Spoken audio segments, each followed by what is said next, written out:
안녕하세요. 2025년 하늘의 묵상과 기도. 오늘은 4월 14일 고난주간 월요일입니다. 먼저 이번 주 암송구절 소리내어 외워보겠습니다. 그가 찔림은 우리의 허물 때문이요 그가 상함은 우리의 죄악 때문이라. 그가 징계를 받음으로 우리는 평화를 누리고 그가 채찍에 맞음으로 우리는 나음을 받았도다. 이사야 53장 5절 말씀. 계속해서 오늘의 묵상 말씀 이사야 53장 1절로 3절까지 저와 함께 정독하겠습니다. 우리가 전한 것을 누가 믿었느냐? 여호와의 팔이 누구에게 나타났느냐? 그는 주 앞에서 자라나기를 연한 순 같고 마른 땅에서 나은 뿌리 같아서 고운 모양도 없고 풍채도 없은즉 우리가 보기에 흠모할 만한 아름다운 것이 없도다. 그는 멸시를 받아 사람들에게 버림받았으며 강구를 많이 겪었으며 질고를 아는 자라. 마치 사람들이 그에게서 얼굴을 가리는 것 같이 멸시를 당하였고 우리도 그를 귀히 여기지 아니하였도다. 아멘. 하나님은 참 놀라운 방식으로 일하십니다. 우리가 생각하기엔 구원이라는 건 뭔가 위대하고 강력하고 눈에 띄는 방식으로 시작되어야 할 것 같은데 하나님은 정반대의 길을 택하십니다. 아무도 주목하지 않은 자리, 보잘것없고 초라한 모습 속에서 하나님의 구원은 시작되었습니다. 이사야 선지자는 미래에 오실 메시아, 곧 고난받는 하나님의 종에 대해 1절에서 이렇게 증거합니다. 우리가 전한 것을 누가 믿었느냐? 여호와의 팔이 누구에게 나타났느냐? 이 말씀은 단지 혼자 외치는 독백이 아닙니다. 우리라는 표현을 보면 이사야 자신뿐 아니라 많은 사람들이 메시아의 소식을 전했다는 걸 알 수 있습니다. 그런데 정작 그 이야기를 들은 사람들은 믿지 않았습니다. 왜일까요? 하나님의 구원의 방식이 사람들의 기대와 너무 달랐기 때문입니다. 세상이 기다리던 메시아는 힘있고 왕처럼 통치하고 정의를 심판하는 정복자였습니다.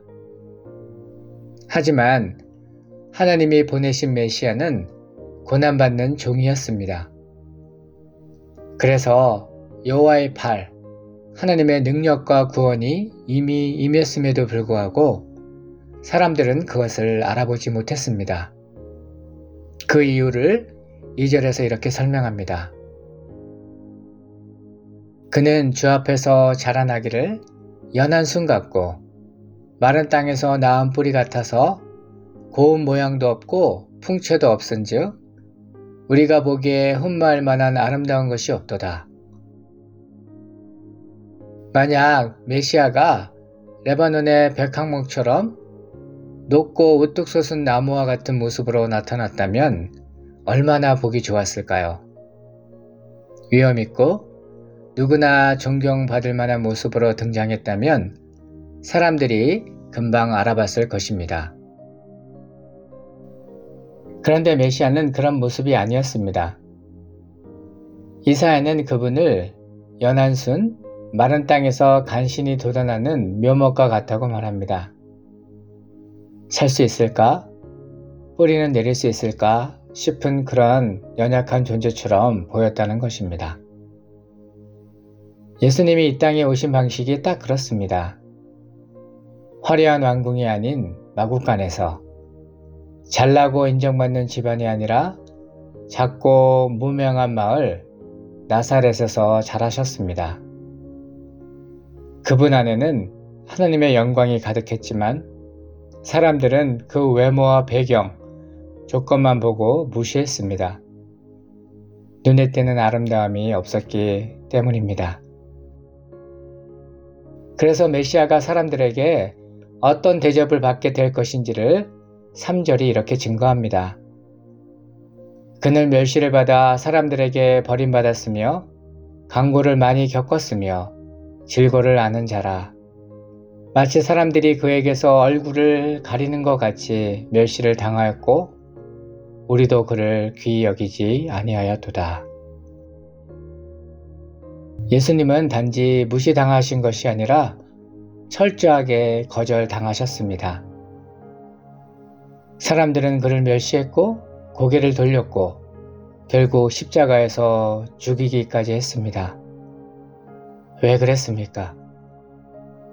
예수님이 하나님의 아들이라면 강하고 영광스러워야 한다고 생각했기 때문입니다. 그러나 하나님의 구원은 힘이나 권력으로 이루어진 것이 아니라 순종과 희생으로 이루어졌습니다. 성경은 예수님을 질고를 아는 자, 슬픔을 많이 겪은 자라고 표현합니다. 이는 예수님이 고통을 그저 멀리서 바라만 보는 것이 아니라 그 고통 속으로 직접 들어가 그 안에서 함께 아파하시고 함께 울고 함께 낮아지셨다는 뜻입니다. 우리도 그렇지 않습니까? 살다 보면 자신이 너무 초라해 보일 때가 있습니다. 왜 이렇게 나는 보잘것없을까? 왜 나는 인정받지 못할까?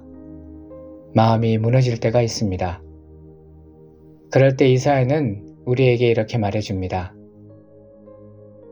여러분이 가장 약하다고 느끼는 순간, 세상으로부터 외면당하고 잊혀진 바로 그곳에서 하나님은 구원의 역사를 계속 써 내려가고 계십니다. 그러니 낙심하지 마십시오. 예수님은 우리가 외로울 때 함께 외로우셨고 우리가 버림받을 때 먼저 그 자리에 계셨습니다. 그리고 하나님은 그 낮은 자리에서부터 영원한 생명의 길을 열어주셨습니다.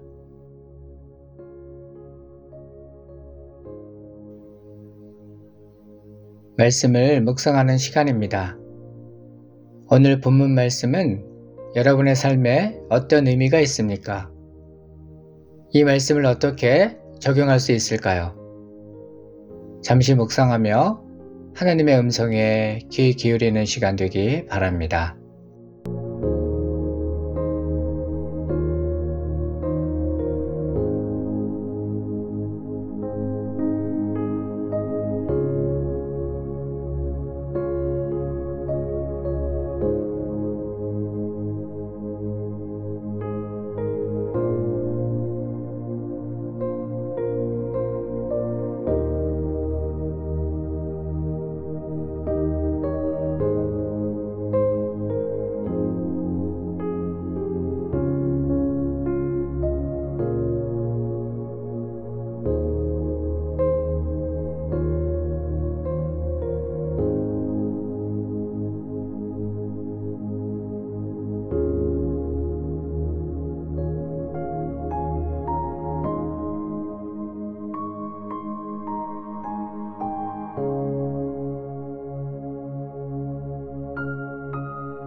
왜 하나님은 겉보기에 연약하고 평범한 모습으로 메시아를 보내셨을까요? 이스라엘은 예수님을 귀하게 여기지 않았습니다. 왜냐하면 그들의 눈에는 예수님의 모습이 너무도 초라했기 때문입니다. 그들은 위대한 메시아라면 당연히 왕의 위엄과 권세로 가득 차 있을 것이라 기대했습니다. 그러나 하나님은 우리의 기대와는 전혀 다른 방식으로 메시아를 보내셨습니다. 왜일까요? 바로 하나님의 본체이신 예수님께서 자신을 비우고 종의 형체를 입으심으로 하나님을 믿고 순종하는 삶이 무엇인지 친히 보여주시기 위함이었습니다. 빌립보서 2장 6절에서 11절은 예수님의 이 낮아지심을 이렇게 설명합니다. 자기를 비워 종의 형체를 가져 사람들과 같이 되었고 죽기까지 복종하셨으니 곧 십자가에서 죽으심이라. 하나님은 영광을 드러내는 방식으로 세상의 화려함이나 겉모습을 사용하지 않으십니다. 오히려 고난과 초라함, 낮아짐을 통해 순종을 배우게 하시고 그 순종을 통해 하나님 아버지께 영광을 돌리게 하십니다. 이것이 하나님 나라의 방식입니다. 우리 이민자들의 삶도 그렇습니다. 고된 노동, 언어의 장벽, 문화적 소외감, 정착의 어려움, 누구에게도 자랑할 만한 풍채가 없고 때론 초라하고 버림받은 것처럼 느껴지는 우리의 현실.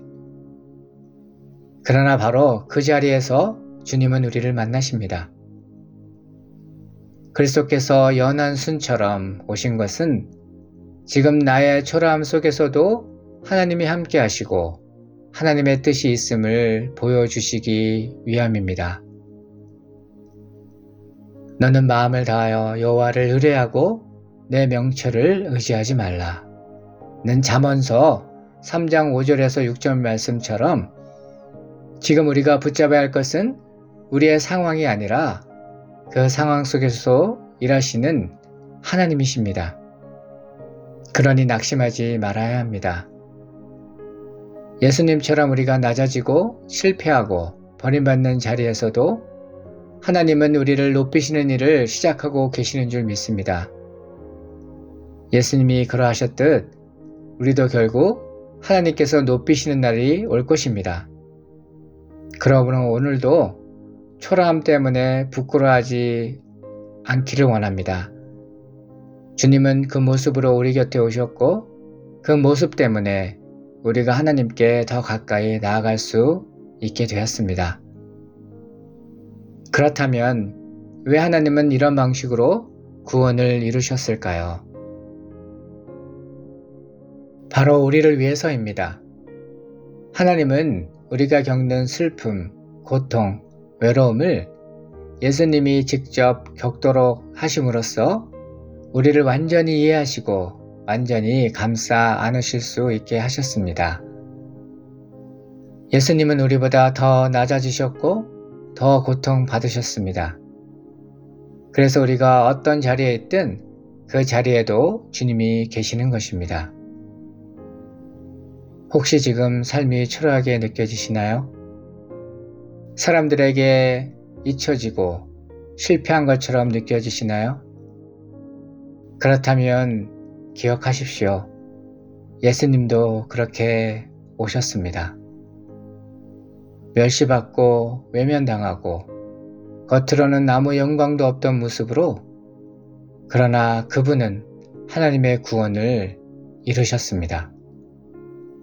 그러니 우리도 예수님처럼 낮아질 수 있습니다. 그 낮은 자리에서 하나님의 팔이 여전히 우리와 함께 있다는 것을 믿고 소망을 품고 걸어가길 소망합니다. 당신의 기도는 무엇입니까? 이 시간 다음의 기도 제목을 가지고 결단하며 기도하겠습니다. 세상의 기준이 아니라 하나님의 눈으로 예수님을 바라보고 하나님의 뜻을 분별하기를, 낮아진 자리에 함께 하시는 주님을 믿고 의지하기를, 예수님처럼 고난 속에서도 하나님의 뜻에 순종하며 살아가기를,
계속해서 중보기도 제목을 가지고 기도하기 원하는데요.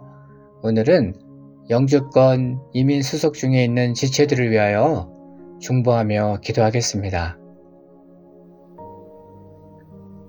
닫혀있는 영주권 신청, 수속의 문을 속히 열어주시기를, 막혀있는 상황 속에서 하늘의 지체들이 낙심치 않고 주님의 때를 기다릴 수 있기를, 각 가정마다 필요를 채워주시고 합당한 길로 인도해 주시기를 기도하겠습니다.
하나님 아버지, 세상의 화려함이 아닌 낮고 초라한 모습으로 오신 예수 그리스도를 통해 진정한 순종과 사랑을 배우게 하시니 감사합니다. 삶이 힘들고 초라하게 느껴질 때 그 자리에 함께 계시는 주님을 바라보며 주님께 가까이 하기를 원합니다. 하나님을 기쁘시게 하려고 자신을 비우고 낮아져 하나님의 뜻에 순종하셨던 예수님처럼 우리도 순종의 길을 걷게 하시고 하나님께서 높여주실 그날을 소망하며 살아가게 하옵소서. 예수님의 이름으로 기도합니다. 아멘.